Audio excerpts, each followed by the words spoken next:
여러분 안녕하십니까. 노동일입니다. 21대 국회 첫 번째 국정감사가 마무리됐습니다. 이번 국감의 중심에는 이른바 라임 옵티머스 사태가 있었고 관련 의혹들이 여전히 정치권을 흔들고 있는데요.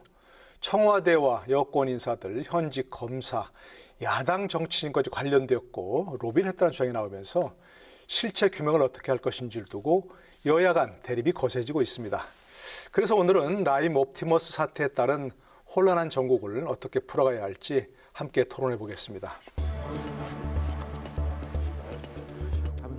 21대 국회 첫 국정감사가 마무리된 가운데 라임 옵티머스 펀드 관련 사태가 전국을 뒤흔드는 뜨거운 감자로 떠올랐습니다. 그러니까 이게 사실이면 이건 엄청난 정치 개입이잖아요. 이혁신 문제 해결 과정에서 도움을 줬던 정부 및 여당 관계자들이 펀드 설정 및 운영 과정에서도 관여가 되어 있다. 청와대 민정수석실의 행정관을 지낸 이모 변호사가 권력형 비리 의혹 사태의 한복판에 있는 것 같은 모양새를 띄어가고 있기 때문에 왜 여권에 대해서는 나온 거를 얘기를 하고 왜 야권에 대해서는 일이 나왔던 거를 갖다가 보고도 안 하고 수사도 제대로 안 했느냐라고 하는 게 이게 바로 자기 식구 감싸기인데요. 라임 옵티머스 사태는 금융 사기 사건이라는 여당, 권력형 비리라며 지금의 검찰 수사를 믿을 수 없다는 야당, 국민의힘과 국민의당은 급기야 라임 옵티머스 사건 전반을 수사할 특별검사 도입법안을 발의했습니다. 하지만 여당은 속도가 생명이라며 특검을 거부하고 오히려 이번 사건을 계기로 공수처 출범의 중요성을 강조하고 나섰습니다. 특검을 수용해달라고 요구하고 그 이유를 이야기를 했습니다. 민주당은 특검 받아들이기 어렵다. 금융 사기 사건이지 권력형 비리로 보지 않는다. 이런 이야기를 듣고 나왔습니다. 기다릴 만큼 기다려 왔습니다. 야당이 끝내 협조를 거부한다면 민주당은 곧바로 공수처법 개정안 심사에 착수할 것이라는 말씀입니다. 이런 가운데 추미애 법무부 장관이 종합국감에 나와 라임 옵티머스 사건과 관련한 편파 수사 의혹을 제기하며 윤석열 검찰총장과 수사팀에 대한 감찰 검토 의사를 밝혔습니다. 그래서 검찰이 매장시킬 뻔한 것을 살려낸 것은 일반 시민들인 거예요. 그래서 이게 마치 총장이 이 자리에서 남부에서라도 처리가 됐으니 무슨 문제냐라는 식으로 답변을 했다면 그것은 대단히 잘못한 것이다. 꼬리에 꼬리를 무는 로비 의혹으로 큰 파장을 일으키고 있는 라임 옵티머스 사태. 이번 주 이슈 토론에서는 이를 둘러싼 정치권의 동향을 집중 분석해 봅니다. 먼저 오늘 토론에 참여해 주신 분들 소개하겠습니다. 박수현 전 더불어민주당 의원 나오셨습니다. 안녕하십니까? 네, 어서 오십시오. 박민식 전 새누리당 의원 함께하십니다. 안녕하세요. 반갑습니다. 조기현 전 더불어민주당 법률위 부위원장이십니다. 네. 안녕하십니까? 네, 어서 오세요. 윤기찬 국민의힘 법률위 부위원장 함께하십니다. 안녕하세요. 네, 반갑습니다. 이렇게 네 분을 모셨는데요. 국정감사가 이제 바로 끝난 직후입니다. 그래서 먼저 국정감사 어떻게 평가하고 계신지 좀 들어보고요. 이번 국정감사는 라임 옵티머스 국감이라고 해도 될 정도로 모든 이슈를 다 압도했는데 그걸 이제 국정감사 총평을 포함해서 라임 옵티머스 사태에 대한 기본 입장은 어떻게 보고 계신지 한 말씀 좀 모두 바로 들어볼까요? 예. 박 의원님 먼저. 두 분 다 박 의원님이시나요? 그러시네요. 네, 그렇습니다. 지금 언론의 평가도 그렇고 국민의 실제 평가가 21대 국회에 대한 기대가 참 컸었는데 첫 번째 국정감사가 정말 실망스럽다라고 하는 평가를 하실 것 같습니다. 심지어는 맹탕 국감이다 이런 말씀도 하시지 않습니까? 아마 여러 가지 원인이 있겠습니다만 제가 볼 때는 지금 우리가 오늘 토론 주제로 삼는 라임 옵티머스라고 하는 이 대형 금융 사기 사건 이런 것들이 터지면서 아마 이슈가 민생의 이슈보다는 이런 이슈로 정치 이슈화 됐기 때문에 그렇지 않을까라는 생각이 들고요. 그다음에 국정감사는 야당의 시간이고 민생의 시간이어서 결국은 야당이 국민의 시간으로 만들어서 점수를 좀 더 따야 되는 그러한 시간인데 야당의 좀 전략이 이런 문제에 좀 매몰되면서 좀 그런 측면에서 잘못되지 않았나 하는 그런 아쉬운 생각이 들고 있습니다. 예, 야당 걱정도 좀 해주셨고요. 먼저. 예, 국감 첫 번째 21대 국회 첫 번 국감인데 평가도 좀 해주시고 결국 라임 옵티머스 사태 때문에 정치 국감이 되지 않냐 이런 말씀이신데요. 어떻게 평가하시는지? 우리 박 의원님 말씀에 거의 동감이면서 이제 정치국감, 민생국감이 아니고 정치국감이다 이런 표현을 쓰셨는데 아니 라임 옵티머스 사건처럼 거의 2조 원대에 달하는 그러니까 수천 명, 수만 명의 피해자를 양산시킨 이 거대한 금융 비리야말로 어떻게 보면 가장 최대의 민생이죠. 네, 네. 그래서 당연히 이 부분에 대해서 국민의 대표기관인 국회가 그 진실을 규명하기 위해서 노력을 해야 되는데 문재인 대통령께서도 제가 알기로 벌써 오래전에 이 라임 옵티머스 사건 철저히 수사하고 청와대조차도 협조해라 이렇게 했는데도 불구하고 뭐 예를 들어서 추미애 장관이나 또 많은 지금 여권에서 이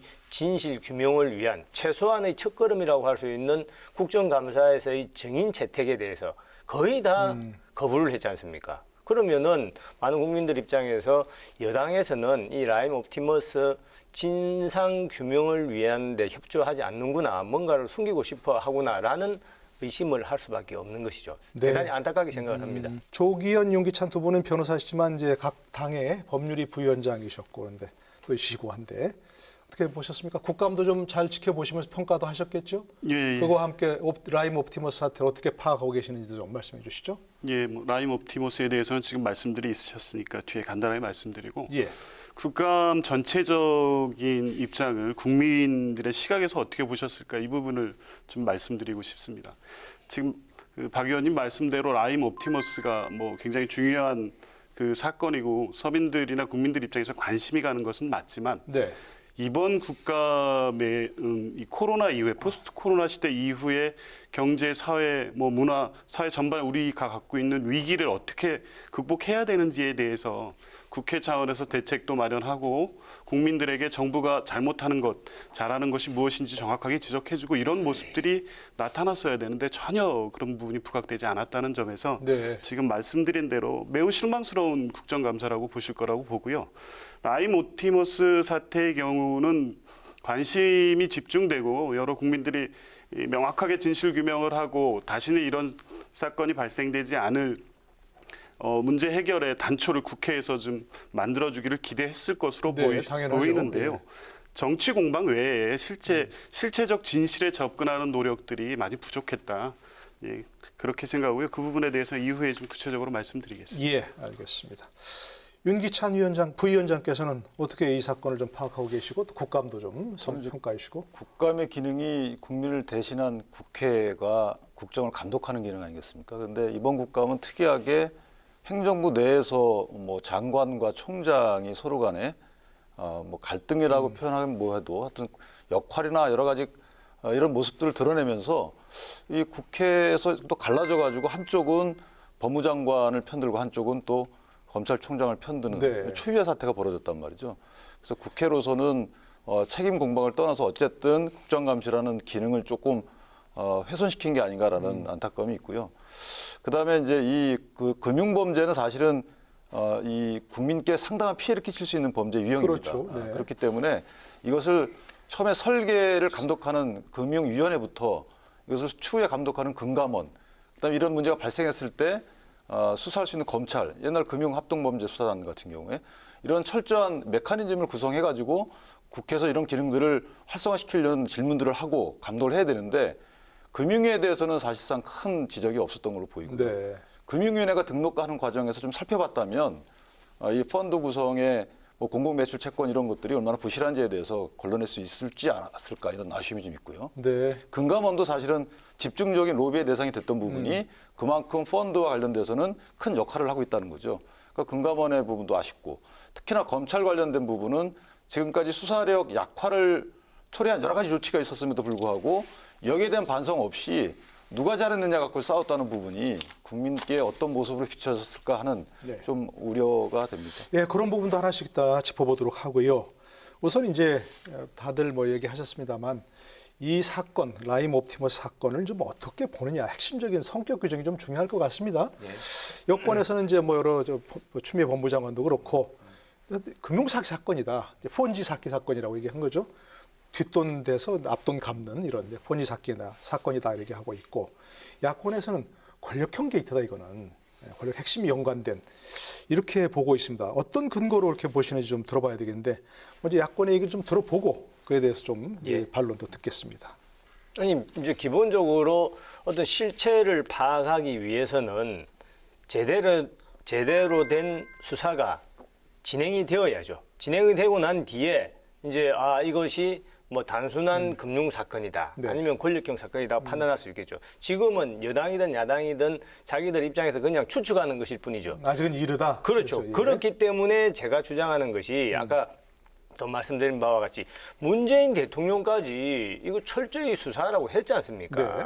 빨리 해야 됩니다. 저는 우리 박 의원님 계시지만은 이것은 정말 집권 여당한테 나중에 호미로 막을 것을 가래로도 못 막는, 나중에는 핵 폭탄이 될 가능성이 있다고 봅니다. 왜냐하면 우리 역대 정권에서 뭐 YS 정권이다, DJ 정권이다, 또 노무현 참여정부다, 이명박 정부, 박근혜 정부 올 때 집권 4년 차를 돌면서 항상 이런 게이트성 사건이 생겼습니다. 네네. 그것이 결국 정권의 신뢰에 아주 치명상을 주지 않았습니까? 뭐 하산길 조심하라 그래요. 그렇습니다. 그래서 아니 대통령까지 그렇게 강하게 엄명을 했음에도 불구하고 그렇다면은 그 이후에 예를 들어서 추미애 법무부 장관의 그런 태도가 대통령의 그 명령에 제대로 순응하는, 시기만 따르는, 이행하는 자세이냐. 추미애 장관은 그 이후에 어떻게 보냐면 라임 옵티머스 사건을 수사하는 것보다는 오히려 이 사건의 성격을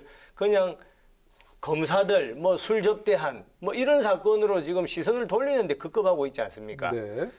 제가 검사 출신입니다. 이거는 그런 식으로 억지로 막는다고 결코 막아지지가 않습니다. 그런 차원의 사건은 아니다. 그렇죠. 예. 그래서 뭐 진짜 빨리 국민적인 의혹을 불식시키기 위해서 특검, 대대적인 수사가 필요하다라는 것을 다시 한번 강조드립니다. 예.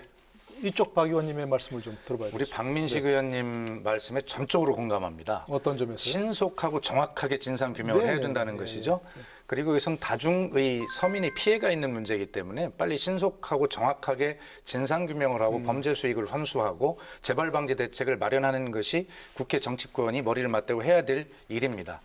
그런데 우리 이제 박민식 의원님 말씀 맞다나 이것이 지금 산으로 가고 있어요. 이 문제가 본질을 잃어버리고. 서민이 피해를 당한 사건인데 이것이 마치 정치 쟁점화 돼가지고 법무부 장관과 검찰총장이 싸우고 네네. 거기에 무슨 뭐 어떤 이권이 개입하고 또 압력이 개입하고 이래서 본질을 규명하는 이런 문제와 달리 아주 정치 쟁점적 요소들이 계속 쟁점화되고 있는 상황이어서 실제로는 이게 본질이 뭔가라고 국민도 잊어버리셨을 것 같아요. 네.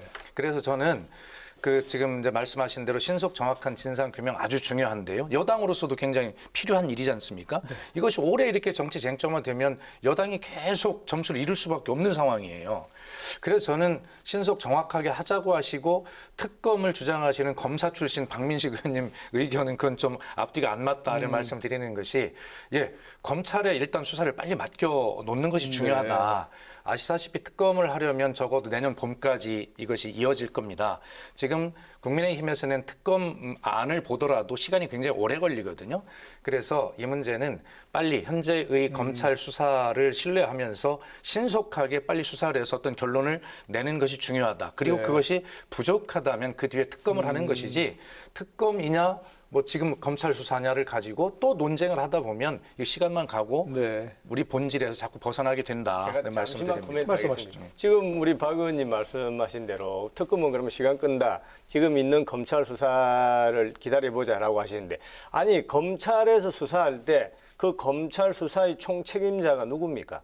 검찰총장입니다. 그런데 지금 어떻게 되어 있습니까? 검찰총장 팔 잘리고 다리 잘리고 지금 아무런 식물총장이에요. 그리고 법무부 장관이 딱 들어서 있고 그 밑에 실질적으로 수사하는 수사팀이 검사가 칼을 빼들었으면은 이 라임 옵티머스 사건의 본질에 대해서 조사를 해야 되는데 아주 격가지인 검사 로비 사건 이런 거 지금 조사한다고 시간을 다 보내고 있는 겁니다. 그렇기 때문에 많은 분들이 걱정하는 것은 지금 검찰은 결국에 본질은 외면하고 쉽게 말해서 아까 그런 격가지만 수사하다가 시간을 다 보내는 것 아니냐. 오히려 수사를 덮으려는 것 아니냐라는 의구심을 강하게 가지고 있기 때문에 그렇기 때문에 결국 특검밖에 없다. 그래서 야당에서도 공수처를 받아들이면서 특검을 같이 하자고 한 거 아닙니까? 네네네. 그러면은 집권 여당 180석인데 뭐가 겁납니까? 겁 안 납니다. 그러면 흔쾌히 저는 받아주셨으면. 아니, 그래서 이제 말씀하시고. 처음에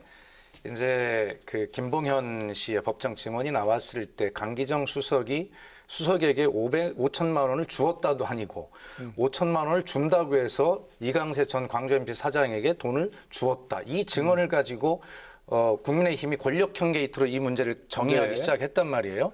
그럼 권력형 게이트가 아니라는 것을 여당에서는 먼저 밝혀야 될 거 아니겠습니까?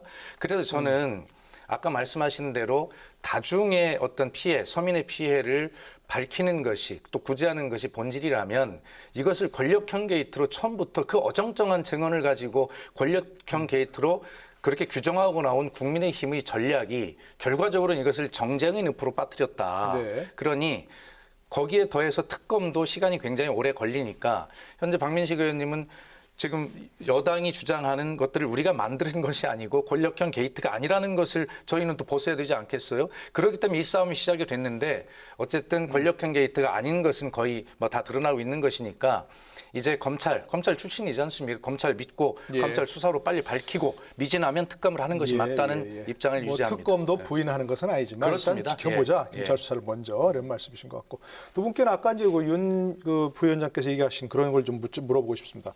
이게 지금 검찰이 아니더라도 검찰은 수사하는 기관이고 사전에 금감원에서 아까 말씀드린 펀드 설정 당시 또 이후에 감독이 다 이루어졌었는데 전혀 안 됐다는 말이죠, 그렇죠? 이 사건의 성격이 권력형 게이트냐 아니면 금융 사기냐 뭐 두 개 다의 성격을 갖고 있을 수 있는 것이죠. 둘 다 섞일 수도 있는 일단 금융 사기에서 출발을 하지만 네. 통상 이런 금융 사기와 관련된 범죄들이 정관계 로비를 하거든요. 네. 그 로비가 어느 정도 효과가 있었고 했는지 안 했는지를 밝혀야 되기 때문에 이 규정을 아마 권력형 게이트라고 야당에서 한 것 같고 네. 이 규정에 따른 어떤 조치들이 크게 중요한 것 같지는 않고요. 말씀하신 대로 실제 금융위가 이것을 등록을 받습니다. 이 등록 받아서 이것을 49명 이하로 사모펀드가 조성이 되기 때문에 펀드 설정을 할 때. 뭐 쪼개기로 한 수십 개 펀드를 조성합니다. 근데 금융위에서 받을 당시에 관련 옵티머스가 주장하듯이 공공기관 매출 채권이 이게 가능한 구성이냐 설계냐 여기에 대한 심사를 좀 했으면 어땠을까라는 생각이 하나 들고요. 근데 금융위에서는 등록제이기 때문에 손 쓸 수 없었다라고 하는데 등록 요건을 좀 좁게 해석을 하면 충분히 가능했다는 것이고 네. 금감원의 경우에는 사실 집중적인 로비를 받은 것으로 드러나고 있지 않습니까? 그 로비의 효과가 있었는지 또는 로비의 대상이 된 분이 로비에 동참했는지는 차후 문제이더라도 네. 집중적인 로비의 대상이 됐습니다. 금감원은 이제 사후 감독기관이기 때문에 그 감독 기능을 철저히 했는지에 대해서도 사실 국회가 철저히 물었어야 되는 부분이고요. 수사기관의 문제는 또 다른 큰 문제가 있습니다. 이 수사기관은 사실은 이 사건의 피해자들을 위해서 어떤 조치를 했어야 되는지 그러니까 네. 법무장관 입장에서도 사실은 피해 회복을 위해서는 은닉자금들의 색출이 필요한데 네. 도망가 있는 분이 있잖아요. 도망가 있는 분에 대해서 법무부 출입국 관리하는 법무부가 과연 범죄 인도와 관련해서 어떤 조치들을 하고 있는지 이런 것들에 대해서는 전혀 관심이 없어요. 네. 그래서 이 부분들에 대해서 좀 더 관련 기관들이 대책을 내놓든 실체적 진실을 밝히든 이런 것들이 먼저 선행되어야 된다고 보고요. 네. 마지막으로 말씀드리면 검찰이 수사하는 것이 가장 합당하죠. 사실은. 그런데 검찰이 수사하기에는 너무 상처를 많이 입었습니다. 지금 뭐 검사가 접대를 받았다는 의혹이 나왔고 그다음에 보고체계 관련돼서 남부지검 보고체계는 적절치 않다는 법무장관의 또 말씀이 있었고 그다음에 중앙지검도 마찬가지로 기존에 있었던 옵티머스 처리가 이건 불성실했다라는 또 이런 의혹이 나오고 있어요. 감찰까지 하고 있단 말이죠. 네. 그렇다면 이런 사건을 검찰을 믿고 맡길 수 있느냐. 이건 여권이 스스로 초래한 겁니다. 따라서 특검이 필요하다. 뭐 공수처도 가능하겠지만 공수처와 특검은 이 수사 범위가 다릅니다. 네. 공수처는 상급 이상의 공무원들 주로 대상으로 하기 때문에 이런 금융 사기 범죄에 가담된 정관계 로비가 광범하게 포함된 이런 것들을 전부 담아낼 수가 없어요. 공수처의 수사 대상과 범죄로는. 그렇다면 특검법은 국회에서 얼마든지 수사 대상과 범죄를 여야 합의로 넓힐 수 있단 말이죠. 여기에 담는 것이 가장 정답이고 네. 지금 이 특검 논의 이전에 이 수사를 정확하게 하기 위해서 수사주의가 이루어진 거 아니겠습니까? 그러니까 추미애 장관의 수사지가 이루어진 게 실제 이 금융 범죄 사기 사건에 대한 수사는 어느 정도 이루어졌는데 네. 그 과정에서 비롯된 정치권 연루설 문제가 다시 불거져 나오면서 이 사건이 이 문제가 되기 시작했던 것이고 실제 금연 사건 자체에 대한 수사는 뭐 어느 정도 이루어졌고 일부 기소도 다 이루어진 상태입니다. 그래서 지금 시점에서 다시 특검을 통해서 이 사건 전체 전반에 대한 문제를 다 확정해서 보자고 하시는데 그게 이제 전제가 되려면 지금 말씀하신 대로 특검의 수사 범위에 대해서 여야 합의가 이루어져야 되겠죠. 네. 근데 지금까지 국민의힘에서 보여주신 그 입장을 보면 그 강기정 의원 연루설이 그 사실 확인도 안 된 연루설이 나오자마자 특위를 당에 만들어서 권력형 비리로 규정하고 정치 공세의 소재로 삼아서 지금까지 왔단 말입니다. 특검의 수사 범위를 확정하는 데 있어서 과연 그 입장을 고수하면서 결국에 특검 논의가 진행이 될 텐데 그 논의가 결국 합리적인 범위 내에서 이루어져서 특검이 정상적으로 효율적 수사를 할 수 있는 체제로 출범할 수 있겠느냐는 문제가 있기 때문에 정치 공방으로 흐를 것이다. 그렇습니다. 이제 검사 출신이라서 꼭 그런 말씀은 아니지만 실제 수사를 하면 지금 이제 이거는 성격이 금융 사기 사건이다. 또 뭐 권력형 비리 사건이다. 그 규정한다고 그게 딱 두부 자르듯이 잘라지지가 않습니다. 왜냐하면 이것은 결국에 아주 쉽게 예를 들면은 돈의 흐름을 찾아가는 수사입니다. 네. 자, 돈의 흐름을 어떻게 이제 펀드를 만들었습니다. 펀드를 만들고 거기에 어떻게 투자를 하고 또 공공기관에서 누가 이 펀드에 투자를 하고 이걸 어떻게 판매를 하고 이제 돈의 흐름이 있을 거 아닙니까? 그러면은 그 돈의 흐름을 추적해 가다 보면은 그 돈을 쓴 사용처가 나오는 거예요. 그 사용처 중에는 뭐 부실 회사에 쓴 것일 수도 있고 자기 개인적으로 쓴 것일 수도 있고 또 권력자한테 로비를 해서 쓴 것일 수도 있고 이렇게 다 드러나게 돼 있는 것이거든요. 그렇기 때문에 이 모든 수사는 하나의 지금 통 안에 다 들어있는 것이기 때문에 그것을 밝히기 위해서는 이거 지금 뭐 검찰 수사 지금 백날 한다 한들 100년 하청 아니겠습니까? 현재까지 진행되는 상황을 보면은 그래서 이런 사건이 아까 과거에 YS DJ 쭉 있을 때 항상 특검을 했습니다. 저희가 집권 여당일 때도 그렇고 또 우리 참여정부 때도 그렇고 다 특검을 했습니다. 그래서 결국에는 제 개인적인 전망으로는 지금 여당에서 이것을 못한다 해도 결국에는 받을 수밖에 없기 때문에 빨리 진상규명을 위해서 서로 협조하는 것이 옳다 이렇게 보고 있습니다. 과거에도 이제 여러 차례 특검이 있었지만 잘 아시지만 결과적으로 결과는 없었다는 것도 함께 알고 계실 겁니다. 그래서 결과적으로는 뭐 저희도 특검을 할 때도면 하는데 늘 매뉴얼처럼 하는 얘기가 검찰 수사 지켜보고 부족하면 특검하자 뭐 이런 것인데 뭐 그런 측면에서 우리가 여기서 뭐 더 논의를 말고 해봐야 결론을 날 문제는 아니어서 제가 다른 측면 하나 말씀을 드리면 아까 우리 윤기찬 부위원장님께서 좋은 말씀 해주셨는데 왜 이번에 야당이 국정감사에서 금감위 뭐 금융감독원이나 금융위원회의 뭐 이런 어떤 역할들에 대해서 제대로 잘 정책적으로 짚지 않을까라고 하는 저도 아쉬움을 좀 느꼈어요. 이 문제는 여야를 떠나서 우리가 함께 머리를 맞대고 개선을 해나가야 될 문제입니다.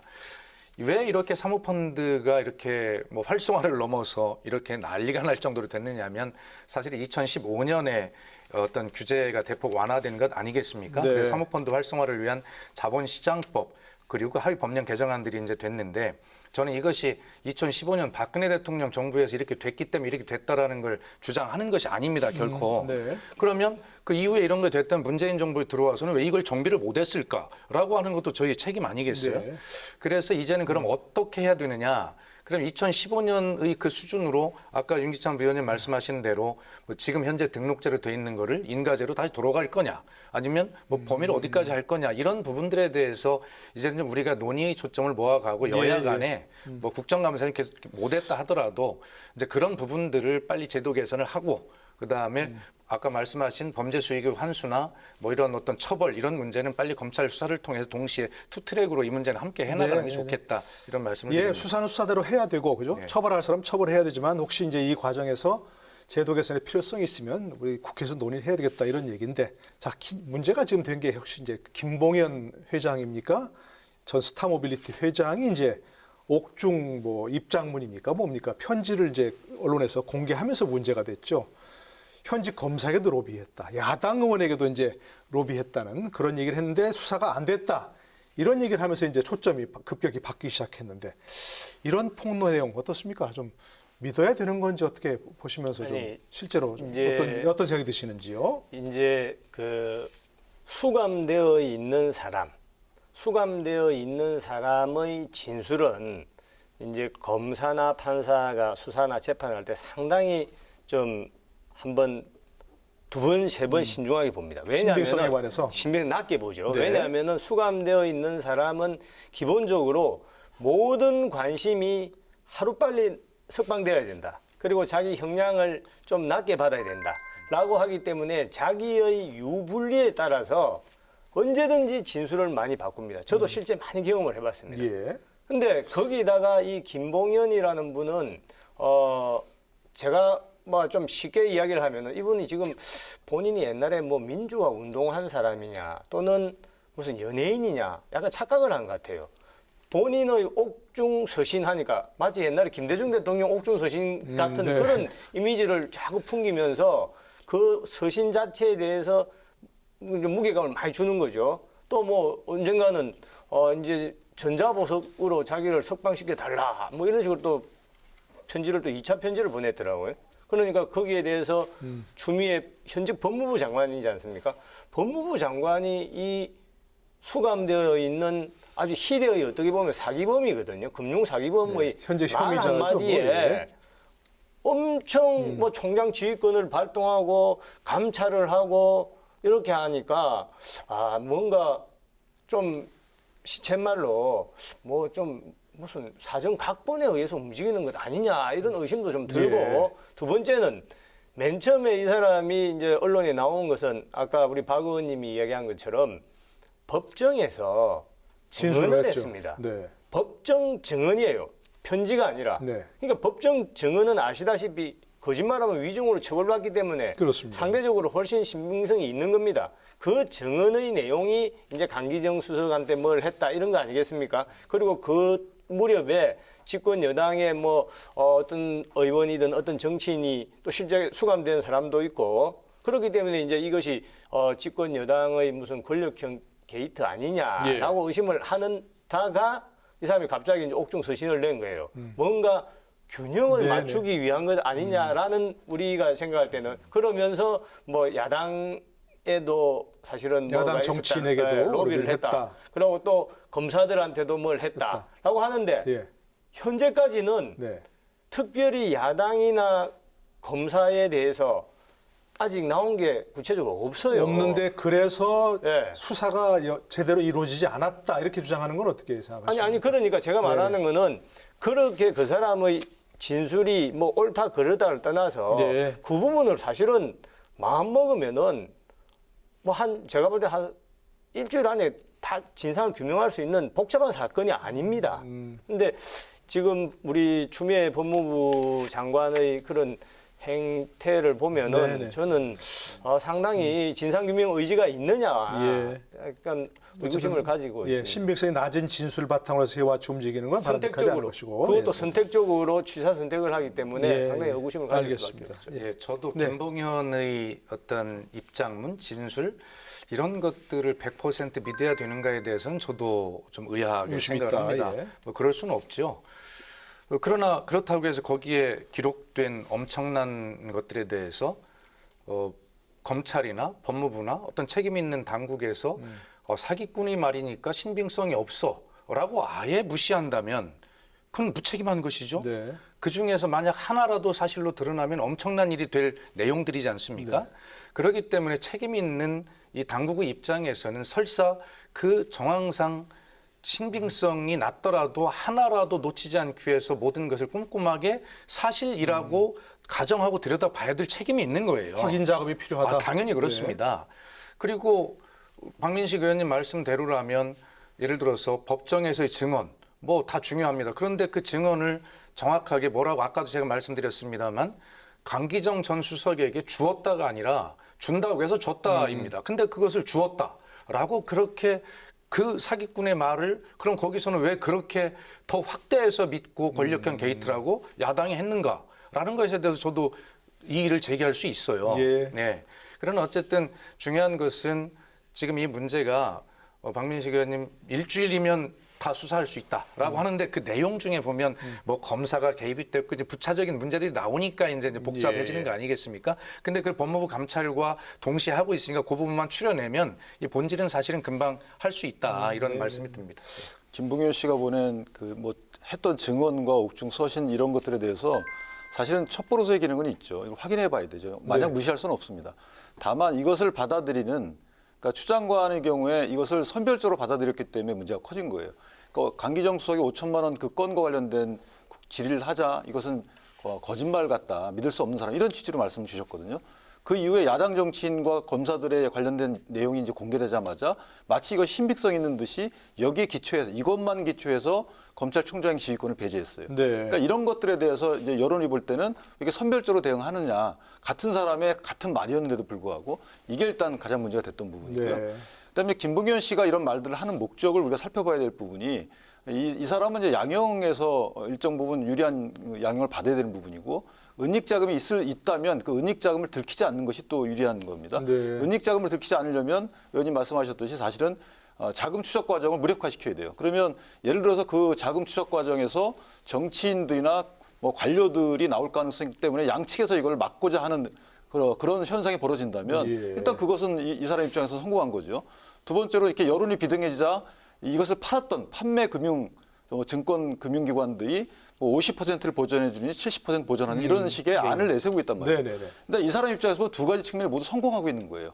오히려 수사가 무뎌진 거고요. 그러니까 수사의 초점이 바뀐 거고 이런 것들에 대해서 과연 정관계 특히나 이거 여야 구별 없다고 좀 보고요. 특히나 법무장관과 검찰총장을 정점으로 해서 수사에 매진해 가지고 실체관계를 밝혀야 될 이런 상황에서 지휘권을 배제하고 그것도 지휘권 배제하는 객관적 근거가 아직까지는 나오지 않죠. 일단 지휘하고 감찰하고 나서 그다음에 관련된 증거를 발견하려고 하시기 때문에 이것은 누가 보더라도 뭐 색출 내지 타겟팅 아니냐라는 이런 야권의 주장이 생길 수밖에 없는 거예요. 그래서 이 부분은 저 법무장관께서 조금 더 객관적인 자료를 근거로 해서 감찰권, 인사권, 지휘권 이런 것들을 행사하는 것이 하더라도 그것이 적절하다고 생각합니다. 그런 입장문을 무시할 수는 없지만 그것에 입각해서 와치 행동한 것은 바람직하지 않은 행동이다. 왜냐하면 그 입장문이 여러 가지 수사나 감찰의 단초 내지 첩보는 될 수 있지만 이 단순한 날 첩보를 갖다가 정보로 가공을 해야 되는 거거든요. 그런 작업이 전혀 없다는 거죠. 이런 말씀이시고. 평소에 합리적인 우리 윤기찬 부위원장 말씀에서 짧게 이의를 하나 제기하면 오늘은 합리적이지 않았습니까? 오늘 그 부분을 지적하려고 하는데 뭐냐면 그 방금 전에 그 추미애 법무장관이 선택적 판단을 말씀하셨어요. 그런데 그건 분명하게 함께 같은 위치에 등치돼서는 안 될 문제입니다. 어떤 것들? 예를 드신 강기정 수석의 5천만 원 수수에 대해서는 이미 검찰 수사에서 주었다라고 하는 김봉현과 전달자인 이강세가 대질신문까지 했지 않습니까? 그런데 금액도 5천만 원, 1천만 원 서로 주장이 달라서 금액도 검찰이 특정하지를 못했어요. 그래서 결과적으로는 이강세는 또 안 주었다는 거 아닙니까, 주장이?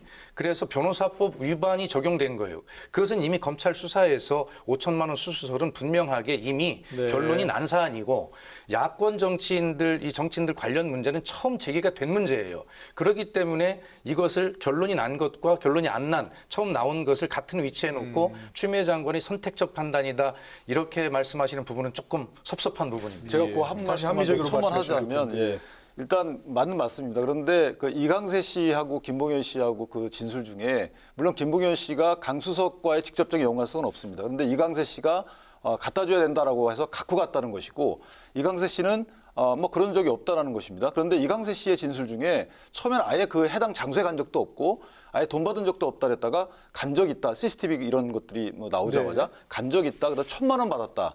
뭐 배달 사고일 경우도 있죠. 그러나 이런 첩보들을 입수한 검찰 입장에서는 당연히 그걸 확인해야 되는 것이고요. 그리고 또 주 장관께서 또 사실은 질책해야 되는 부분이 총장이 보고받고도 조치 안 했다 이런 취지로 이제 지휘권을 박탈하셨는데 사실은 강기정 수석에 대한 그런 5천만 원 진술이 김봉현 씨 입으로부터 나왔죠. 나왔음에도 불구하고 이와 관련돼서는 총장한테 보고 안 됐다는 거 아니겠습니까? 이것도 동시에 같이 질책을 했어야 되는데 이렇게 선별적으로 했다는 그런 부분이. 이 적어도 그 김봉현의 진술 내용 중에 확인된 사실로 강하게 추정할 수 있는 몇 가지 사실관계는 확인된 게 있지 않습니까? 첫 번째 이 검사의 술접대 의혹. 이 부분이 사실 되게 조심스럽긴 한데 적어도 그 아주 구체적으로 경위가 진술에 기재돼 있고 예. 거기에서 이 검사들이 어떤 검사라는 내용이 구체적으로 나와 있기 때문에 특정할 수 있는 분들이었습니다. 근데 실제 법무부 감찰 과정에서 확인한 결과 그 중에 한 분이 라임 사건의 수사팀장으로 왔더라는 내용이 있다고 법무장관께서 밝히셨는데요. 그러나 이제 사실로 확인된 건 아닌 거죠. 아직 이렇게만 얘기를 하셨고 하셨는데 감찰을 통해서 확인해 보니 그러한 사실관계가 부합하는 뭐 취지로 이제 진술이 이루어지고 있는 것으로 보여지고요. 그 외에 야당 그 유력 인사의 로비 문제도 실제 수사 과정에서 있었는데 전혀 드러나지 않고 있다가 이번에 국감 과정을 통해서 비로소 이제 드러나게 된 겁니다. 수사하고 있다고 이제 얘기했죠. 남부지검에서. 예. 그러니까 그 이전에 이 김봉현의 이 진술이 아니었다면 밖으로 드러나지 않았을 사건들이 라임 옵티머스 관련해서 여러 가지 사건들이 다 묻혀 있었던 것이거든요. 적어도 김봉현의 진술의 신빙성을 100% 믿지는 못하지만 우리 검찰 수사 이 사건 자체에 대한 수사뿐만 아니라 검찰 조직에 대한 국민적 신뢰의 문제가 굉장히 중요한 사건이기 때문에 적어도 그분에 대한 문제 제기에 있어서는 사실 가능성을 염두에 두고 철저히 수사가 이루어져야 된다. 사실관계를 따져봐야 된다. 지금 잠깐 지적하시면. 아까 검사 술접대 뭐 의혹 그게 번뜩 지금 사실로 밝혀진 것 아니냐라는 취지로 제가 언뜻 들었는데 아직 사실로 확인된 제가 볼 때는 지금 오히려 그 많은 언론에서 김봉현 그 사람이 뭐 검사 뭐 3명이 어떻다 저떻다 이제 진술한 것이 상당히 허위다 또는 검사가 아니라 금감원의 검사역들에 대한 술접대였다. 그런 뭐 이런 이야기가 나오는 형국이라서 이분의 그 술접대 뭐 운운하는 그 편지는 상당히 지금 신빙성이 떨어져 있고 두 번째는 추미애 장관의 그런 선택적인 태도에 대해서 많은 국민들이 비판을 하고 뭐 급기야는 어제입니까 유인태 전 장관까지도 지금 그 상당히 그 비판을 한 걸 언론에 봤는데요. 지금 과거에도 몇 달 전에도 이른바 검언 유착 사건 때도 똑같아요 구조가. 그때도 수감 중에 있는 어떤 사람의 진술을 토대로 총장 지휘권을 발동해서 막 감찰을 했는데 그 해당되는 현직 검사장이 아무것도 드러난 게 없었지 않습니까? 그리고 이번에도 보면은 지금 남부 검사장이 이 건으로 사의를 표명했죠. 사퇴를 하고 또 옵티머스 사건의 맨 처음 주인 검사라고 합니까? 그러니까 지금 이제 어디 원주지청장에 있는 부장검사가 그 사람들이 전부 지금 추미애 장관의 그런 태도 또 뭔가 술접대 이런 거를 빌미로 해서 총장 지휘권을 발동한 데 대해서 아주 성토를 그 현직 검사들이 성토를 하고 있어요. 그럼 그런 데 대해서는 추미애 장관 도대체 뭐라고 답변을 한마디도 답변을 안 하면서 오히려 그 김봉현이라는 수감 중에 있는 사람이 갑자기 드러낸 아주 그런 말을 빌미로 해가지고 총장 지휘권을 발동하고 감찰을 하고 하니까 뭔가 다른 데 의도가 있는 것 아니냐라는 생각을 하게 됩니다. 알겠습니다. 짧게 붙일 수밖에 없는데 말씀에. 그 말씀하시고. 혹시 이제 우리 박민식 의원님 말씀 중에 우리 국회 방송 시청자가 보시면 그 역시도 사실로 결론 난 것인가 오해하실 수 있는 부분이 있기 때문에 제가 좀 하면 우선 검언 유착 부분에 있어서 검사장에 대해서 아무것도 드러나지 않았다라고 하는 말씀이신데 그 역시도 이미 휴대폰의 비밀번호 자체를 제공하지 않고 수사에 협조하지 않고 있기 때문에 이 결론이 어떻게 날지는 모르는 중간 과정에 있다는 말씀을 드리고요. 아직은 최종 결론이 난 건 아니라는 말씀이죠. 뭐 결론에 따라서는 누가 책임을 세게 질 일이긴 합니다만 상황이 어쨌든 그런 과정이고 그리고 또 원주지청장께서 뭐 이렇게 말씀하셨다는 것인데 이 옵티머스 서울중앙지검의 이 수사 역시도 마찬가지입니다. 그 당시 부장검사는 철저하게 했다라고 하지만 결과적으로 보면 그 보고자 하는 그 수사의 어떤 범죄의 명과 그다음에 대상 범위를 축소해서 의도적으로 보고 무혐의 결론을 내리지 않았냐라고 하는 의혹이 함께 있는 것이죠. 아직 결론이 안 났기 때문에 모든 가능성을 열어놓고 봐야 한다는 말씀을 드립니다. 어떤 것도 확정된 사실관계는 아직 없다는 말씀을 분명히 좀 드려야 할 것 같습니다. 한 가지만 좀 궁금해서 이런 것들입니다. 전파진흥원이 748억 원, 농어촌공사가 30억 원, 한국마사회가 20억 원. 이런 공공기관들이 이 옵티머스 펀드에 이렇게 투자했다는 거 아니겠습니까? 예. 아니 어떻게 여기에 이렇게 공공기관이 투자를 하냐. 바로 이제 이것이 무슨 권력 배후가 있었던 것이 아니냐. 이런 얘기가 좀 지적이 나오는데 그 부분은 어떻게 지금 파악을 하고 계십니까? 그래서 이제 일반적으로 보면 이제 그렇게 이제 볼 수가 있고 네. 개연성이 또 있어 보여요, 사실은. 좀 가질 수 있는 예, 거죠. 그럼요. 뭐 청와대 행정관이 뭐 어디에 또 관련이 있고 지분이 하기 있다는 때문에 것이고요. 무슨 그래서 호가호의라고 행정관 위치지만 그러나 청와대라고 하는 그 이름이 뒤에 있기 때문에 뭐 그걸 어떻게 보고 청와대 위세를 좀 믿고 한 거 아니냐 이렇게 볼 수 있는데 네. 또 그것도 합리적인 또 의심입니다. 그런데 또 저희가 보는 더 합리적인 의심은 그 전파진흥원이 수사 의뢰를 했어요. 이 옵티머스라고 하는 자산 운용사가 이상하다라고 해서 처음에 한 28억 원 정도의 금액에 대해서 수사를 해달라고 했는데 그게 이제 2018년이라는 그렇습니다. 얘기죠. 예, 네. 그래서 2019년에 서울중앙지검 그때 그 당시에 이제 윤석열 총장께서 중앙지검장이었다는 거 아닙니까? 그런데 그 당시에 무혐의 결론을 냈는데 그 무혐의 결론이 났기 때문에 오히려 이 공공기업들, 공기관들이 믿고 여기에 투자를 하게 됐고 그 이후에 그렇습니다. 예. 네. 그리고 그것을 보고 이 개미 투자자들이 쉽게 얘기해서 쭉 투자를 하게 되는 이런 이제 악순환의 고리가 이어져 있는 것인데 그래서 그때 이제 앞에 처음에 전파진흥원이 수사 의뢰를 했을 때 서울중앙지검에서 윤석열 총장께서는 부장 전결 사항이라고 하지만 대개 금융 사기 사건 같은 경우 50억 원 규모만 넘어가면 검사장이 알 수밖에 없고 보고를 해야 하는 네. 것이 관례일 겁니다.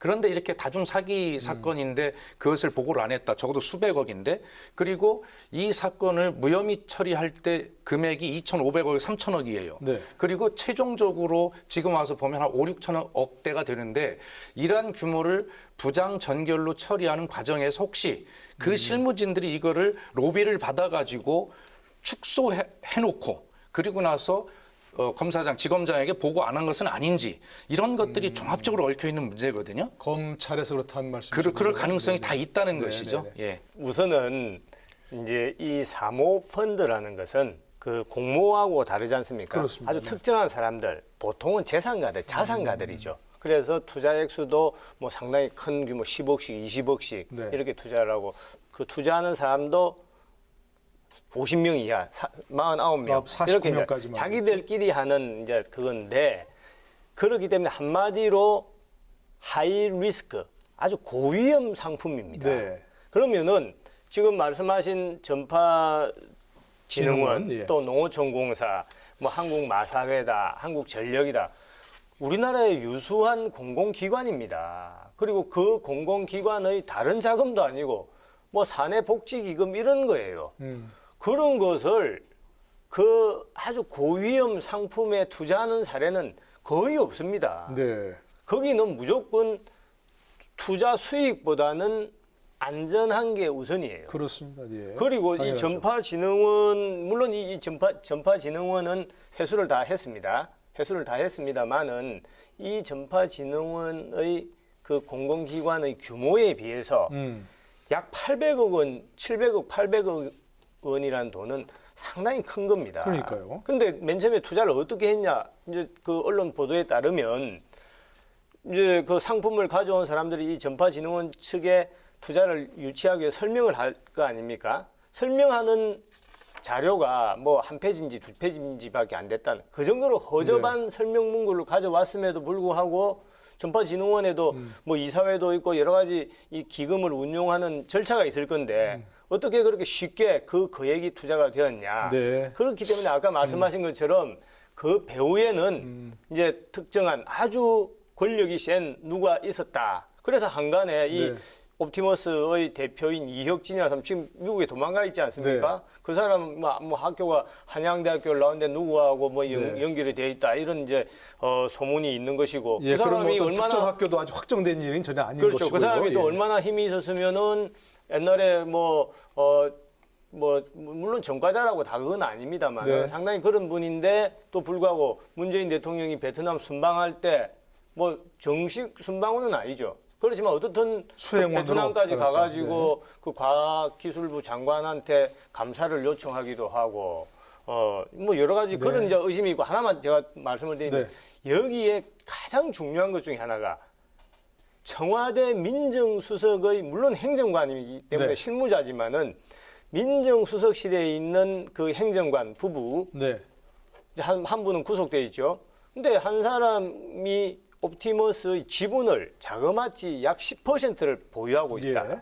그리고 그 이후에 다른 상장회사를 인수, 무자본 그 M&A 할 때도 인수하고 뭐 할 때도 아주 결정적인 역할을 한 사람이에요. 근데 그 사람의 이력을 보면은 집권 여당의 정치인들과 상당히 네네. 인연이 많더라. 이러니까 국민들은 의혹을 가질 수밖에 없는데 배우에 아쉽게도 대한, 예. 아쉽게도 이분이 이번에 국정감사의 증인으로 채택이 출연하지 되었습니다만은 안 나왔어요. 네. 그러니까 사람들이 의심을 할 수밖에 없는 것이죠. 네, 우리 조 부위원장께도 좀 여쭤봐야 되는데 지금 여러 차례 얘기 나온 것처럼 그럼 공공기관도 투자를 하고 또 언론에 나왔지만 무슨 뭐 장관, 의원도 투자를 하셨다가 근데 그분들은 오히려 투자한 것이 내가 손해를 봤으니까 이건 권력형 비리가 아니라는 게 오히려 입증된다 이런 말씀도 있는 것 같고 이게 아니고 또 청와대 행정관도 좀 여러 차례 의혹이 얽혀 있고 이런 사건들 어떻게 보십니까? 권력형 비리라고 봐야 되는 증거입니까? 아니라는 어떤 반증이 되는 겁니까?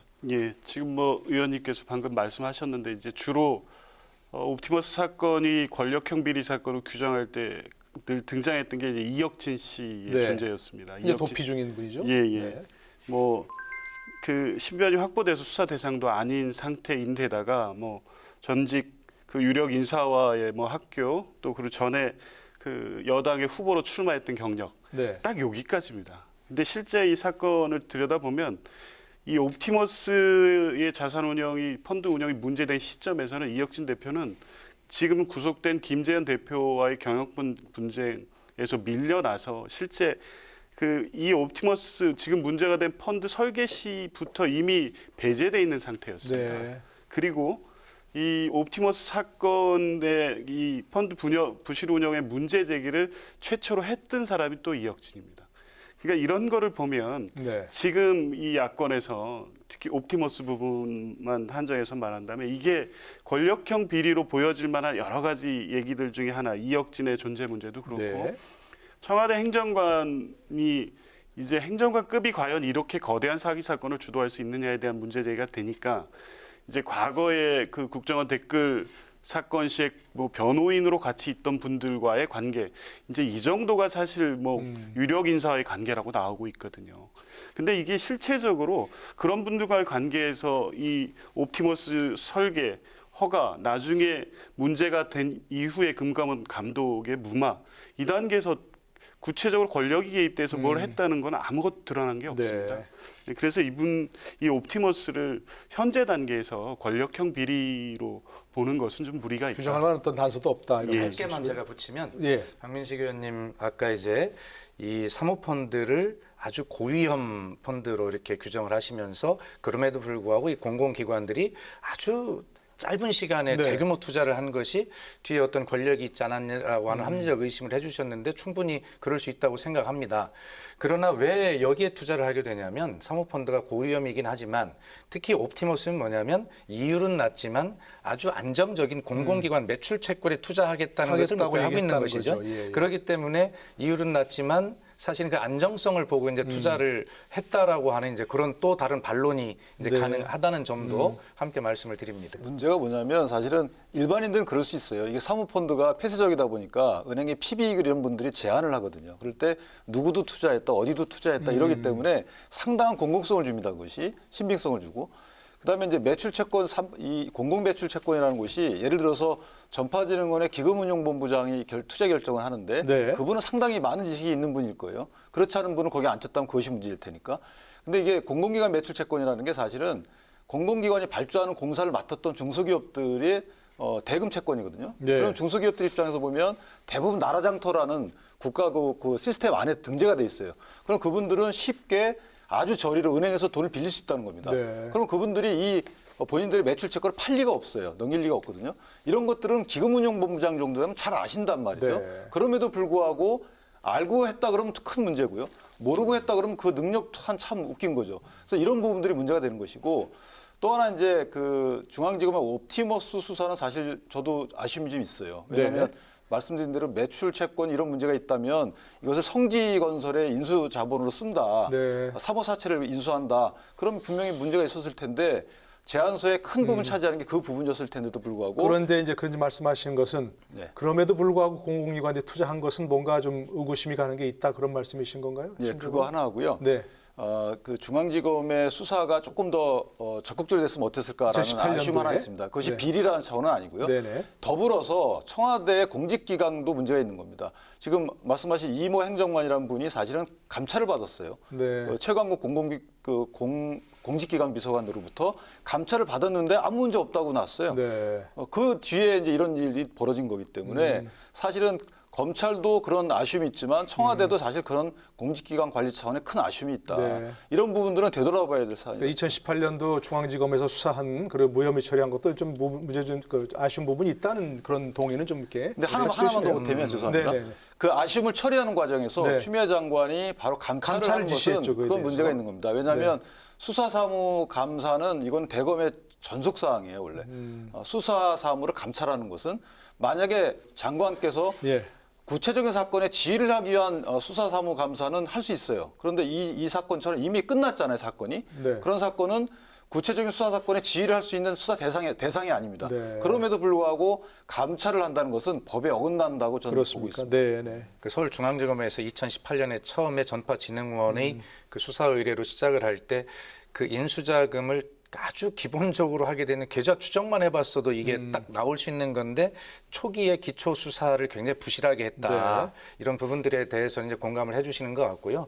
그 다음에 그 이모 행정관의 그 청와대 감찰 이런 부분에 대해서도 예, 뭐 그거 뭐 변명의 여지가 없습니다. 그것은 다만 그러나 청와대 민정수석실이라고 하는 것이 국민들 느끼기에는 뭐 대단한 곳인 것처럼 느끼지만 수사권이 없거든요.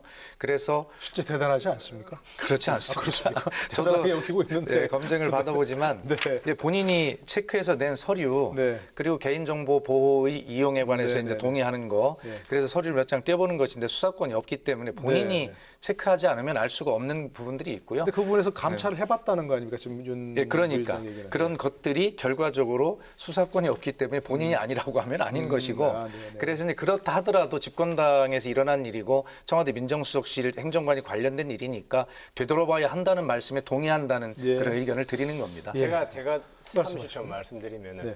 지금 집권 여당에서 정말 진정성이 있으려면은 물론 이제 특검을 받아야죠. 근데 그 첫 번째 아주 사소한 것 중에 하나가 이 지금 문제가 되는 청와대 행정관 민정수석실에 있었죠. 네. 근데 민정수석실은 아시다시피 뭐 검찰, 경찰 그리고 금감원 이런 다 이제 그 민정수석실 소관이에요.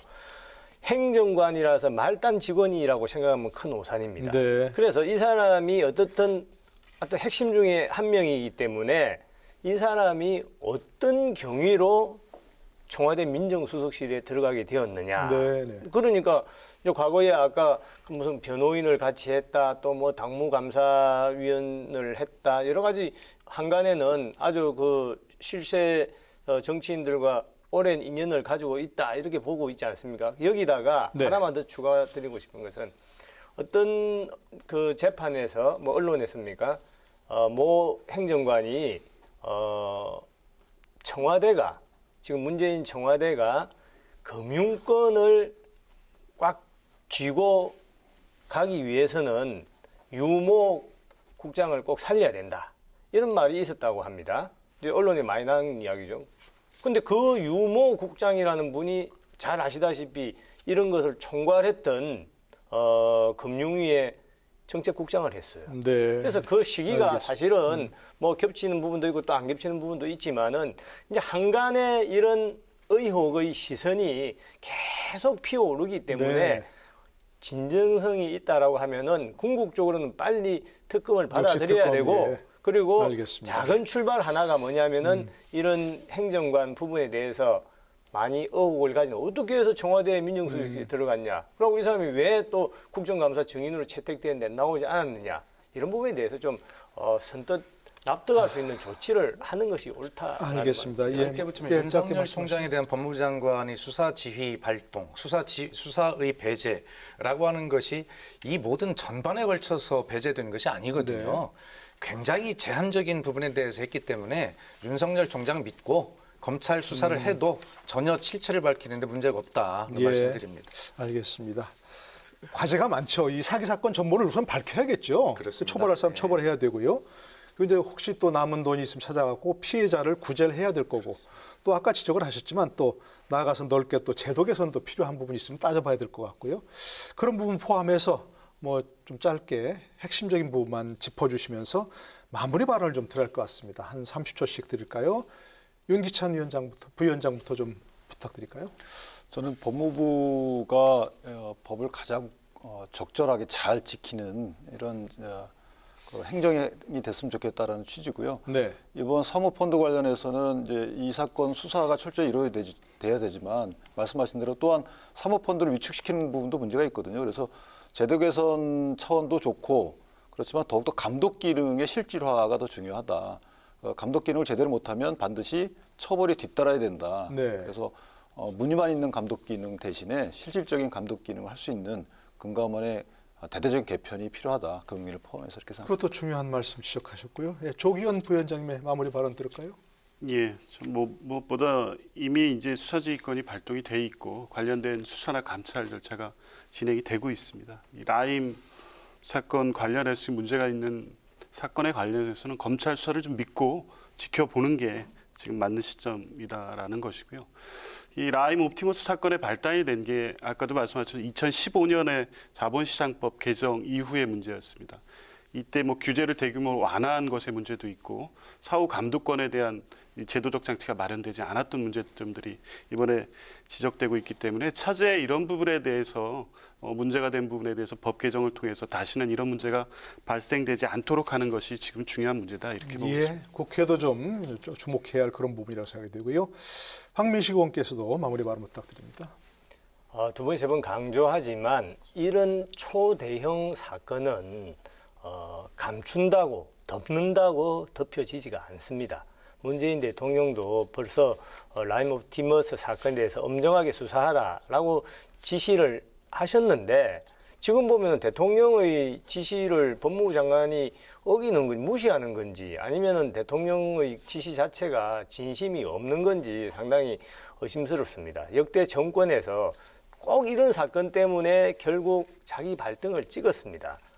특히 다 가족들의 그 돈 비리 문제로 그 정권의 몰락을 초래한 가속화시켰는데 이 사건은 문재인 대통령 입장에서는 가족 사건도 아니지 않습니까? 하루빨리 여권에서 특검을 받아들이는 것이 최상책이다라는 생각을 듭니다. 예, 그래서 기승전 특검으로도 말씀하셨고요. 예. 박수현 의원님께서요. 예, 어쨌든 집권당의 입장에서 보면 국민께 송구스러운 일입니다. 이 제도가 2015년에 대폭 규제가 완화되어서 그런 과정에서 일어난 금융 참사이다라고 이야기를 하지만 그럼에도 불구하고 문재인 정부에서는 왜 그런 부분을 제대로 정비하지 못했는가의 집권당으로서의 책임을 반드시 져야 할 것입니다. 빠른 진상규명이 필요합니다. 검찰 수사를 통해서 신속하게 범죄 수익을 환수하고 어떤 책임자 처벌을 하고 서민의 눈물을 닦아줘야 합니다. 그런 반면에 국회에서는 이렇게 규제가 완화된 이 관련 법률들, 제도들 이런 것들을 정비하기 위한 그런 노력들을 해야 되고 현재 많은 법들이 발의되고 있으니 이 문제를 여야가 머리를 맞대고 함께 논의하는 것이 진정으로 국민의 눈물을 닦아주는 길이다. 그렇게 생각하고 저희도 더 책임감을 갖도록 하겠습니다. 네, 알겠습니다. 오늘 함께해 주신 네 분 감사드립니다. 수고 많으셨습니다. 네, 고맙습니다. 감사합니다. 수고하셨습니다. 예. 수천 명의 피해자를 낳은 초대형 금융사기, 이것은 뭐 사실이죠. 일단 과연 어디까지 누가 연루됐는지 그리고 피해자를 어떻게 구제할 것인지 명백한 실체 규명과 함께 해법을 찾아야 할 겁니다. 검찰 수사가 속도를 낸다고 하니까 일단은 좀 더 지켜봐야겠습니다만 이런 펀드 사기 재발 방지를 위해서 법적으로 손을 보는 것도 반드시 필요하겠죠. 앞으로 국회 역할까지도 함께 지켜보도록 하겠습니다. 오늘 여기까지입니다. 저는 다음 이 시간에 다시 찾아뵙겠습니다. 여러분 고맙습니다.